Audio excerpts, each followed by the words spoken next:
Hello friends, இந்த வீடியோவில் நம்ம இன்னைக்கு தந்தி ஒன்ல ஒரு தெலுங்கு ரொமான்டிக் காமெடி படமாக வெளியான கிரேசி அங்கிள்ஸ் படத்தை இப்ப தமிழ் டப்பிங்ல வெளியிட்டு இருக்காங்க. இந்த படம் எப்படி இருக்கு அப்படின்றத இந்த வீடியோல பார்க்க போறோம். சத்தி பாபு டைரக்ஷன்ல கணேஷ் பாபு, பார்கவி, ஹேமா மற்றும் பலருடைய நடிப்புல இந்த படம் வெளியாயிருக்கு. படத்துடைய ரன் டைம் 1:42 minutes இருக்கு. இப்ப இந்த படத்துடைய கதை என்னன்னு பாத்திரலாம். RRRனு சொல்லப்படுற ரெட்டி, ராவ், ராஜு இவங்க 3 பேருமே பாத்தீங்கன்னா ஒரு ஹவுசிங் கம்யூனிட்டில இருக்காங்க.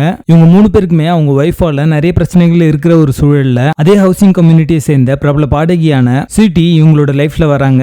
ஸ்வீட்டி இவங்களோட லைஃப்ல வந்ததுக்கு அப்புறம் இவங்களுக்கு எந்த மாதிரியான பிரச்சனைகள்லாம் உண்டாச்சு, ஸ்வீட்டி எதுக்காக இவங்களோட லைஃப்ல வராங்க, இவங்களுக்கு எந்த மாதிரியான ஒரு லைஃப் லெசன் அவங்க எடுத்தாங்க அப்படின்றத இந்த படத்துடைய கதையே. படத்துடைய பாசிட்டிவ்ஸ் அண்ட் நெகட்டிவ்ஸ் சேர்த்தே பார்த்துடலாம். படத்துல எல்லாருமே ஒரு நல்ல பெர்ஃபார்மன்ஸ் கொடுத்திருந்தாங்க. ஹியூமர் போர்ஷன் சில இடங்கள்ல ஒரு கட் ஆச்சு. Most of the humour portion ஒரு ரிட்டன் மிஸ் தான் இருக்கு. ஸ்கிரீன் பிளே ஃபிளாட் நரேஷனா பெருசா இன்ட்ரெஸ்டிங் எலிமெண்ட்ஸ் எதுவுமே இல்லாம நான் வந்துட்டு இருக்கோம். கோர் கான்செப்ட் நல்லா இருந்தாலுமே டைரக்ஷன் அண்ட் எக்ஸிகியூஷன் பாத்தீங்கன்னா ரொம்ப கிளம்சியா வந்து கொண்டு போயிருப்பாங்க. அது இந்த படத்துக்கான மைனஸா அமைஞ்சிருக்கு. படத்துல சொல்ல வேண்டிய மெசேஜ் வந்து நல்ல ஒரு மெசேஜ் அப்படின்னாலுமே அது ரொம்ப பிரீச்சியா சொல்லிருக்காங்க அப்படின்றது தான். ஸ்ரீமுகியோட கேரக்டர் எடுத்துட்டீங்கன்னா உங்களுக்கு பெர்ஃபார்மன்ஸ்க்கு ஸ்கோப் இல்லாத ஒரு கேரக்டரா தான் இருக்கும். உங்களுக்கு ஜஸ்ட் ஒரு கிளாமர் டாலர் தான் இந்த படத்துல வந்து யூஸ் பண்ணிருப்பாங்க. இந்த படத்துல இருக்கிற நிறைய சீக்வன்சஸ் பாத்தீங்கன்னா இன்ட்ரெஸ்டிங்கான ஒரு சீன் வந்து கிரியேட் பண்ணோம் அப்படின்றது இல்லாம ஸ்ரீமுகியோட அந்த ஸ்கிரீன் பிரசன்ஸை வச்சே வந்து நிறைய சீக்வன்ஸ் வந்து பில்ட் பண்ணிருப்பாங்க. அது இந்த படத்துக்கு பெருசா வந்து ஒர்க் அவுட் ஆகல அப்படின்னு தான் சொல்லுவேன். இந்த படத்துல ஒரு ட்விஸ்ட் அண்ட் டர்ன்ஸ் எதுவுமே சரியா ஒர்க் அவுட் ஆகல. கதைக்களம் நம்ம பார்த்து பழக்கப்பட்ட ஒரு கதைக்களம் தான். புதுசா அந்த ஒரு விஷயமே இந்த படத்துல இல்ல. படத்துடைய பேசிங் ஆவரேஜா இருக்கும். மொத்தத்துல இது ஒரு பிலோ ஆவரேஜ் ரொமான்டிக் காமெடி படமாக வந்திருக்கு. படத்துல அடர்கான இந்த படத்தை நீங்க ஃபேமிலியோட பார்க்கலாம். கிரேசி அங்கிள்ஸ் படத்துக்கு எங்களோட ரேட்டிங் 4/10.